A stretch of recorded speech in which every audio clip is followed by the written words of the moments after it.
So, winter season here, cold snap has happened, no heating, no hot water. I've got no idea what it is, so let's go take a look inside. No fault codes, no information from the customer, there's no fault codes, there's no noises, no smells. Let's take a look. So it's a Worm Micron, fantastic boiler, very durable. It's a heat-only boiler. There's no technology on this. The interface is just two really lights that flash. So first things first, I've got to check there's demand on it.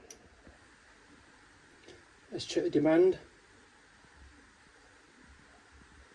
The electrode looks a bit worn. It looks a bit old, so maybe it's the electrode. Pressure switch. So the pressure switch, when the fan comes on, it will move a micro switch across.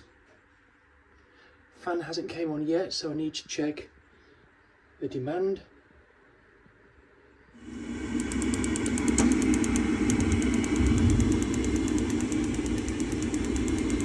It's constantly sparking, look. And it's gone out.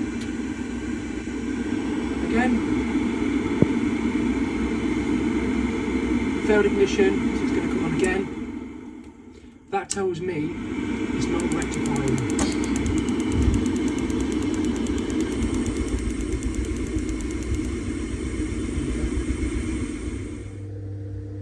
Yeah, that's it, all done. Burner on. That's it, solved. So the HT lead and the electrode was worn, so I gave it a nice fire and clean. So she's got heat and hot water. What I will do is order a new one anyway. So let's look at the technical aspect of what I've just done on that job.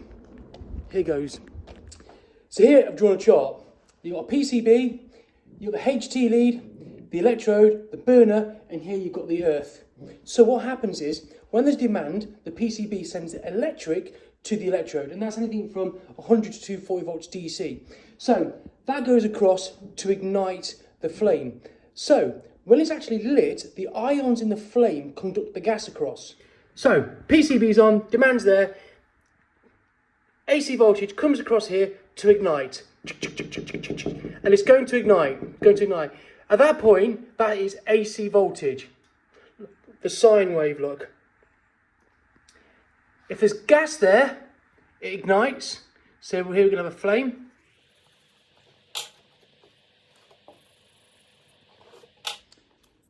Is now lit. So the 100 to 240 volts going up the cable to the electrode, it sparks, it ignites the gas. The electricity then converts from AC to DC through the flame, because the gas flame is actually conducted through the ions, but that changes the electricity wave.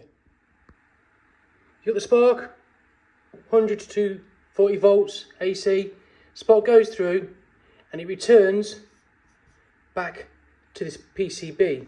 However, because it's conducted through the gas ions, it changes its frequency. Here's AC.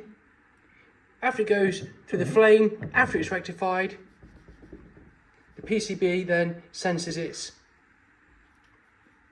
a DC voltage. Make notes, got some good facts here. Pay attention.